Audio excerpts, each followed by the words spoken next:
So welcome again, everybody, to the Fall 2020 Faculty Forum. I'm really happy and honored to be able to introduce today's speaker, Dr. Heather Moody. But before we do that, let me remind everybody of a few housekeeping items. Because of the technology, the platform that we're using, I would request that everybody mute the microphone unless you're the speaker, of course, and I will mute mine once I've finished introducing the speaker. The mute button, as a reminder, should be available on the top of your screen, the second to the left. So if you can check that you're muted, that would be really appreciated. Of course, we are hoping that after the presentation, we will have some time for some questions and answers. There are probably two mechanisms, most convenient mechanisms for that. So if you click on the People button, which is towards the right side of your screen, you should be able to see all the participants, but also towards the bottom, there is a so-called raise hand button. So if you do that after the presentation is over, that's an indication that you'd like to speak, and therefore, you can ask your questions directly. Otherwise, if you'd like to utilize the chat function, I'm the moderator, so I'll be monitoring the chat box. So if you'd like to ask questions through typing your question in the chat box, that would work as well, and I will relay that question to my presenter today. All right? So without further ado, Dr. Moody is our speaker today, and she's an enrolled member of the Ho-Chunk Nation and an associate professor of American Indian Studies at the University of Wisconsin-Eau Claire on campus. She holds a Master of Arts degree in American Indian Studies from the University of Arizona in Tucson, Arizona, as well as a certificate of museum studies from UW-Milwaukee. In addition, she earned her doctorate in education and teaching and learning from the University of Minnesota Duluth.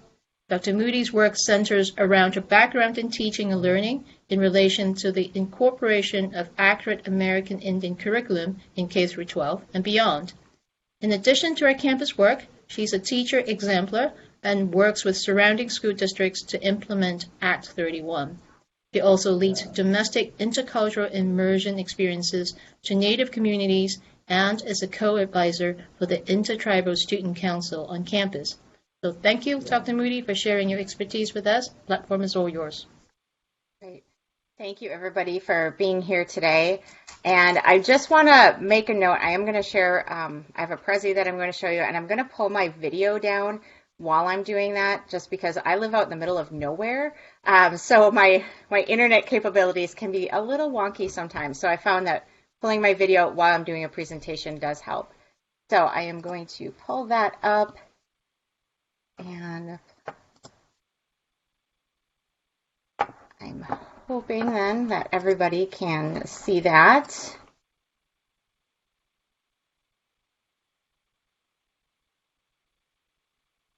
And just getting situated. So just thank you again to ORSP for having me today. And before we begin, I want to acknowledge that UW-Eau Claire occupies the sacred and ancestral lands of Indigenous peoples, and take a moment to recognize the ceded lands of the Ojibwa and Dakota nations. So with that in mind, it's so interesting. I've been doing a lot of presentations lately, and this has been a fun opportunity to go back to something where my heart really is. And I tend to work with a lot of teachers, so talking about what led me to that is a really fantastic opportunity.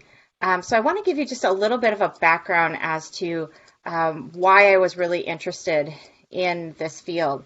So growing up in central Wisconsin, I was really aware that I always knew that I was an American Indian, even though I was not raised in an American Indian community. And from the time I was a kid, I knew I was an enrolled member of the Ho-Chunk Nation, but to me, I just saw being American Indian as part of who I was, but also saw myself no different than anyone else in my school or community. So due to being in a predominantly white community, I was exposed to my culture really only when relatives would visit, typically during holidays, or unfortunately when a family member walked on, which was really troubling also because you were losing a lot of knowledge, which I didn't recognize until much later in my life. As an American Indian growing up in a predominantly white community, I became really aware throughout school of the misconceptions that people held and actually still hold about American Indians. And as a people, we're really not talked about in schools, really thinking like K-12 schools, even in a generalized sense. So a lot of misconceptions remained in place. So upon graduation from my, K-12 education, and looking at other students who were coming into universities and higher education and society really in general, it really became apparent that people are entering society without a proper understanding of American Indian people, including history, culture, and really the complexities within contemporary society. So there are a lot of components in here to think about. But it really wasn't until I started actually teaching in higher education with the American Indian Studies program here on campus that I realized the extent of the problem. I'd always seen it here and there, but I thought, well, it's got to be better in other places.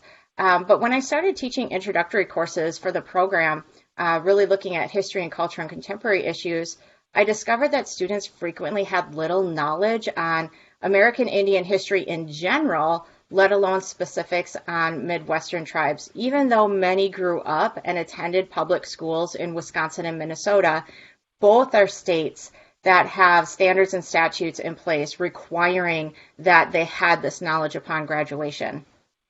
So more specifically, students were unable to define even what tribal sovereignty was and explain what treaties are and the impact on the contemporary society today, which is a requirement within the state of Wisconsin. Additionally, it was really concerning to me that some of these students were pre-service teachers who would be embarking on a career that would eventually perpetuate stereotypes and misunderstanding of American Indians. So I wanted to know what I could do to address that. And that's where I became really focused on Wisconsin Act 31.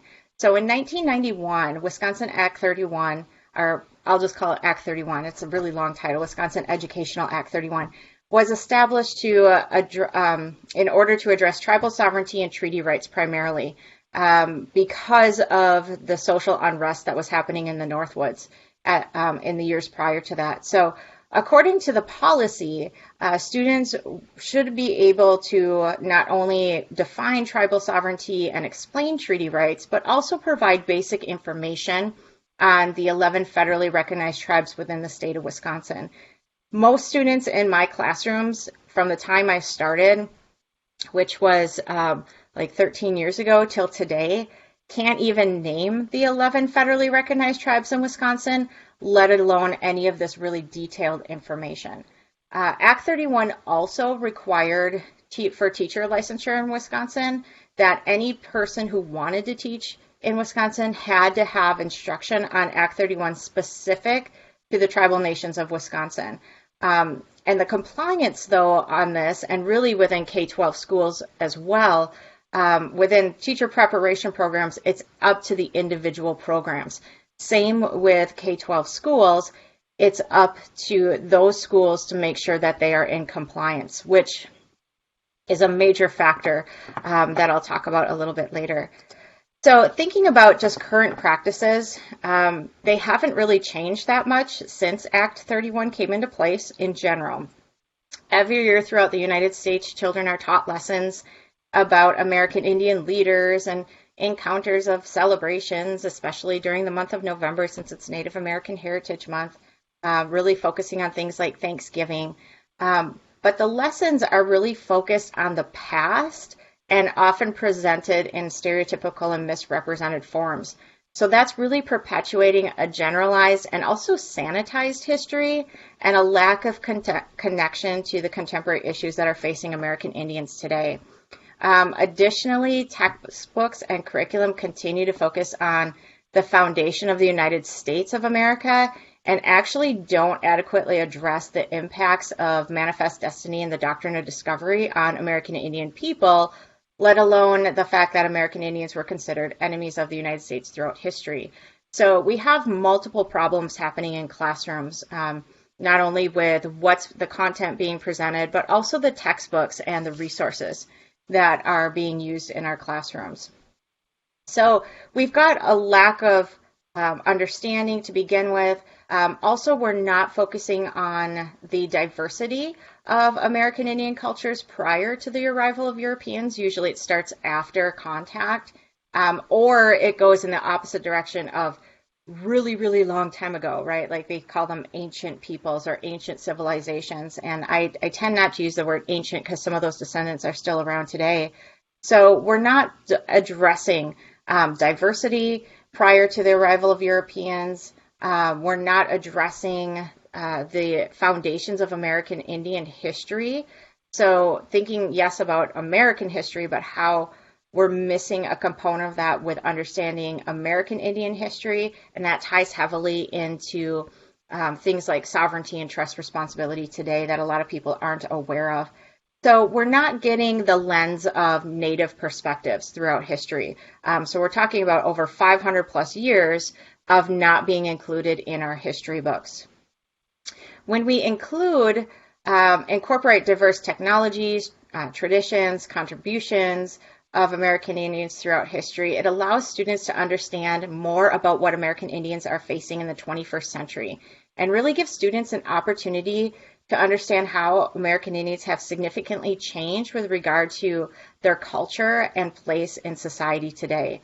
So students can visualize American Indians in the here and now instead of the typical stereotypes that are often portrayed in textbooks and media. And that's really what I emphasize when I work with my teachers, is this focus on, yes, we can talk about the past, and it's important to talk about the past and the history, but how is that connected to what Native folks are going through today?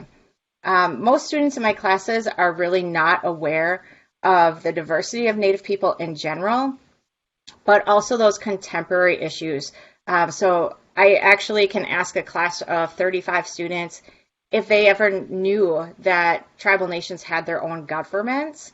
And probably out of 35, 2 will have heard of it. And it's either because they're Native themselves and are familiar with their tribal nation, or they've had another American Indian Studies class where they learned about it. So there's this general misunderstanding even about tribal governments and how they function and relate to federal, state, and local governments, as well as the other contemporary issues that are facing Indigenous folks today. I tend to ask students especially in my Intro to Contemporary Issues class, what they think of when I say Native American contemporary issue. And a lot of the responses I get are really vague issues. So things like, well, there's the mascot issue, or they have bad health care, or they have problems with education. And so they're really broad things that they're not pinpointing to either a particular region or even within those categories. What in regards to healthcare is a problem, what in regards to education is a problem. And I've stopped asking about famous Native people today. Most can't even think of a famous Native person in the past. Maybe I'll get occasionally a sitting bull or a crazy horse. But if I ask about famous Native people today, they are pretty much at a loss. So there's really this disconnect about who Native people are in the contemporary as well. I tend to spend a lot of time addressing stereotypes past and present whether I'm working with our students on campus or in K-12 schools, because these are things that really do need to be addressed in that K-12 system. I shouldn't be having to spend a lot of that time in a college classroom going over these things, because they should have been addressed a long time ago. So we still have a long ways to go. And throughout this process, I had wondered about other initiatives throughout the United States. And that led me to finding that there are numerous nationwide initiatives. Some are just simply an initiative like we want to do better. Some actually have state mandates. Montana is very well known for their Indian Education for All. And actually, they've recently passed some new requirements that I'd like to take a look at and hopefully bring those into a Wisconsin conversation. So at the moment, these are the only states that have some sort of ongoing efforts to address American Indian content. So it's 10. There's there's 12. There's 12 states out of 50. And yes, some of these states have a higher number of Native folks in them, but that doesn't mean you shouldn't be including that if you don't have a high population. But that's also been given as a reason for not including it, saying that Native people represent a relatively small part of the total population. And although that's true, because I think we're somewhere around a little over 2% of the total population in the United States, it's still vital to understand that American Indians have a unique status within the United States, and that really distinguishes the need for further developing the history, culture, and contemporary issues in the classroom. So this primary difference is really based on a political and a legal distinction that aren't found amongst other groups. So American Indians are not simply another minority group or an ethnic group, but American Indians are sovereign tribal nations and are recognized as distinct political entities. So you have to understand them in the context of that federal, state, and local government as well. So rather than seeing them in this manner, students often have that more generalized, stereotypical image of them that even when we're thinking of contemporary issues, things that associate with alcohol or gaming, so 18 money is one of the common conversations in Wisconsin, a general sense of freeloading off the federal government without really understanding where those components come from. So these stereotypes are continually perpetuated through not only media, but also through schools and educators who they themselves may not know about it and may inadvertently be perpetuating these as well by either not addressing them at all or just reinforcing the stereotypes that they already know of. So when we think about here in Wisconsin, this is one of the things that, in fact, we've been talking a lot about this recently on our campus. I'm the co-chair for the EDI Strategic Plan Committee, and this is something that's really come up as integrating EDI right into our daily lives, into our curriculum, into our content. And this is what we've been saying about Act 31 all along. We can't just, passively put this into a curriculum. We can't just talk about people here and there. We really have to infuse it into all of our curriculum. And we still have a lot of issues within Wisconsin, but we really need to go beyond this idea of what I call food, fun, and festivals in classrooms. I see it all the time. It's not just with Native American content, but I see it also with other cultures. You need to learn about them, so you have a day or two that you talk about what they wear and what they eat and different crafts they make. And this does not actually do anything for understanding multicultural components within education.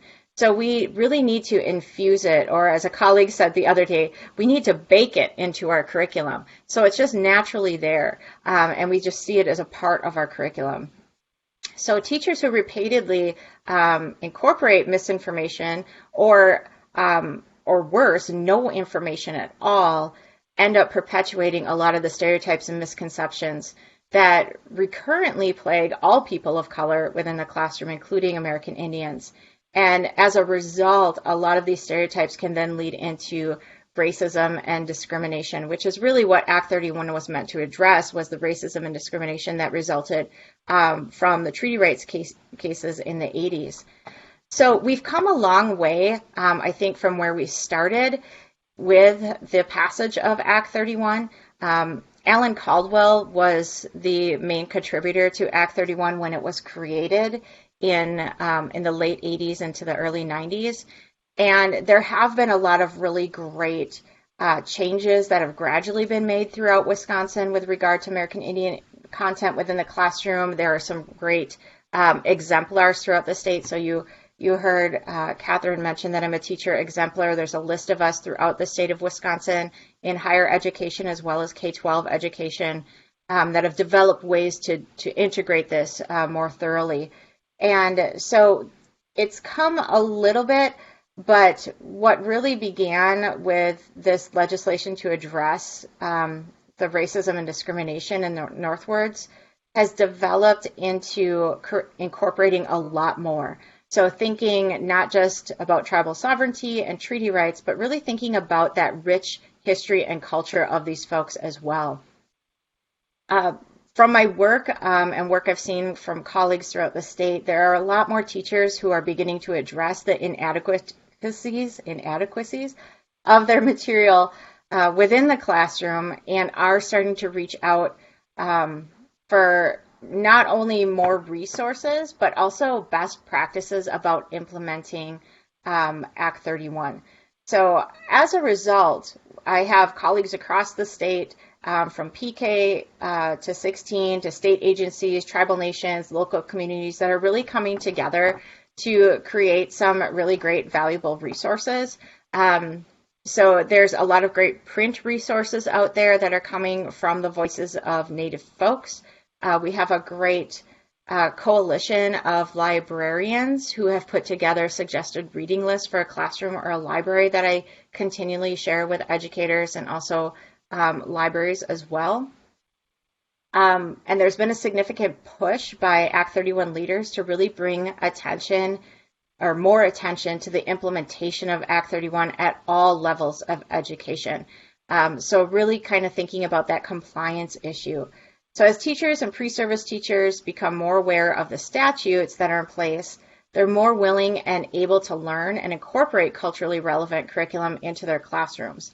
So we are at this really odd place where we do have some older generations of educators who weren't required to understand Act 31 components as part of their licensure, nor were they required to learn more about it to maintain their licenses. And then we have those who are knowledgeable about Act 31 and are able to incorporate Act 31 coming in. So hopefully we're just kind of waiting for some of those older generations to retire and be replaced by these younger folks who have now become allies amongst our educators as well. Although many people are involved in the integration of Act 31, recently there was a coalition of Act 31 partners who were established to create a free online resource for educators throughout Wisconsin. And the project is called Wisconsin First Nations. So that's the 4th bullet point down that you see there, Wisconsin First Nations. And the partners really consist of people from the Wisconsin Department of Public Instruction, the Wisconsin Indian Education Association, Wisconsin Public Television Education, University of Wisconsin-Madison, Wisconsin Historical Society, and the University of Wisconsin Green Bay First Nations Studies, as well as the Great Lakes Indian Fish and Wildlife Commission. So this is a really fantastic group of folks who have come together from all varieties, right? We've got K-12 education, we've got Native voices being a main component to this, and really looking at ways to bring together our learning and helping for teachers. So the purpose of the project is really to provide a collection of resources for practicing and pre-service educators on not only the 11 federally recognized tribal nations in Wisconsin, which is required by Act 31, but also have incorporated Wisconsin's one unrecognized tribal nation, which is the Brotherton Indian Nation. So really having that opportunity to talk about not only federally recognized folks, but nations who don't have that recognition as well. So you can go to this website, and it's a really cool website. I highly recommend you all go take a look. It provides a lot of links to tribal nation websites and a variety of resources that are specifically for each tribal nation, so not a generalized look at Native Americans. The resources within the website reflect an accurate and authentic educational materials for teaching. So this is something that has allowed educators to access lesson plans. So this is all free. Access lesson plans, look at maps. There's great videos there. You can go sort it by grade level. You could sort it by tribal nation, by resource type. So it's a really great opportunity for educators to connect to the contemporary issues and communities of today, which is a really, really fantastic thing to do. So thinking about oh, there it goes. There we go. Wisconsin Act 31, I like to see it as a ongoing project that has a long way to go. And unfortunately, it does have that long way to go. But we are working through various means to address a lot of these issues, right, that we have in our classrooms, that we are addressing stereotypes, the discrimination that people are still facing today. And although the intentions were really good, over 25 years later, we're still facing a lot of discrimination and lack of knowledge about American Indians, and children continue to be not be properly educated about history, culture, treaty rights, sovereignty, and current issues. So thinking about these kind of the opportunities, I always like to think about opportunities that we have. I frequently get asked this question: are we actually achieving the goals set out in Wisconsin Act 31 when it started in 1991? And it's definitely clear that more work needs to be done for full implementation of Act 31, but I also know that we've come a long way. I have 2 children, and watching them go through school, I can see that there are some changes being made. That may be because I'm involved, or I tend to bring up things if I see that they're not accurate. But working with teachers throughout the Chippewa Valley, I can tell you that there are a lot of really great allies out there. They're just not sure how to go about doing things. So I continue to work with folks, and kind of moving forward, there's been a revision of the state social studies standards, which provides a great opportunity to address Act 31 in multiple ways. I also believe there needs to be a uniform understanding of what compliance means throughout PK 16. So from the time you enter education to the time you leave higher education, we really need to understand what compliance actually means, because it's being seen on different levels. So there's been multiple surveys that have been, there've been 2 surveys that have been put out in the last 20 years.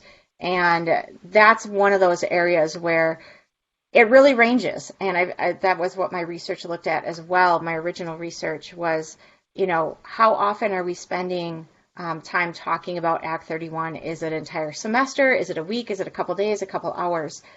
So we really need to understand what compliance is. But also within pre-service programs and teacher licensure programs, we need to have a better understanding of what courses comply with the teacher licensure. And that's really what I am working on again now. So my original research was really seeking out what that was, and that's one of the biggest problems I found, is that there was an inconsistency in that. So I am, this last summer, I had a student who I worked with, and we were trying to basically reconduct my original research and see if there have been changes and do some updating. And of course, with the pandemic and faculty off contract over summers, it was definitely a slow process, but we're starting to pick up with getting some more contacts this fall, which is really lovely. In addition to thinking about state standards and compliance, and just getting an update to my research, which actually I've been requested to do as well, we're looking at a revision of Act 31 itself. So when it was first created, that was pretty vague, and it rightfully so. It was a really quick process to try to put it together. There were some things that were left out. There weren't a ton of specifics that were put in it. And we are seeing now, 2 decades later, that we need to make some changes to that. So I do know that this is in the process of going through legislative action. I was testifying in Madison in, I think it was in February, when we could actually go and see people. And we got a lot of good feedback, and it seems like something that will be put forth. But with the pandemic and everything that happened, I'm sure we're, like everything else, in a very slow-moving pace for revising Act 31. But I'm really looking forward to the possibility of making some changes, of really thinking about this compliance aspect. That was something that was really important to me to think about. And to know that that's a possibility to be moved in here is something that really excites me. I also really love to see all the work that people are doing throughout the state of Wisconsin. I get to talk with a lot of folks who are doing great things and figure out new ways I can help my teachers in the classroom as well. So that is kind of a condensed look at the work that I've done over the last basically 15 years or so, or 10 years I've been looking at this. And I think I'll just turn it over to any questions that y'all have, because I could talk forever about a lot of different things. So if there are any questions, I would definitely be happy to answer those. And I'll try to stop sharing that and turn my camera back on. Let me get out of my Prezi so that way I can see all your beautiful, lovely faces on here. Oh, that is a great question. So there we go. Now I can see you. So UW Eau Claire Education Studies Program, it has gotten better since I did my original research. So not every UW system teacher ed program actually participated in my original research, which is why I was super excited to redo this now. So like kind of bully people a little bit because I know people a little bit better. Also, we included private colleges because actually within Act 31, private schools and colleges do not have to comply, but in reality, with a teacher licensing program, they really should be complying, even if they are a private college. So we got a few responses from private colleges, but they really didn't want to talk to us, which also I think says something as well. But I do work closely with the Ed Studies program here at UW Eau Claire. We've gotten a lot. The course that qualifies teachers for licensure is ES 385, which is taken by all ed majors. And I've worked with those professors who teach 385 to make sure that we're in compliance. I know Dr. Manning very, very well. So we've had conversations about how can we make this better and how can we integrate this more. So I'm really excited because they are revamping the Ed Studies or the education program. And so I know that they are going to be requiring certain other courses for students to take as ed majors to make sure that they are in compliance, not outside of 385, because that is a problem that I saw even within my research is a generalized course like 385 that's kind of like, it looks at everybody is great, but it's really not a course that's going to give you that content that's needed about understanding tribal sovereignty and history that is really necessary for teachers as well. Oh, Nicholas, that is a fantastic question. It's funny because I think so the question is, do you see this as a goal for UWEC 2025 EDI strategic plan for exceeding compliance with Act 31? It's so funny. I've been so ingrained in EDI, like all summer and all semester, and I try not to like put my, and I know we tell our committee, put yourself in there. I try not to be too bullyish, but now that you mention it, Nicholas, I'm totally going to put this in there. I think that's just vital to have. So thank you for that. In fact, we have a meeting, I believe, at 3:00 today that we have to chat about this. I think that's a fantastic idea to put it into a strategic plan. We actually have been talking in EDI of requiring, we don't know, of course, how this is going to work, but it's our job to come up with a vision, right? It's someone else's job to figure out how to implement it. Recently in California, they have required ethnic studies courses for all students to take, and we want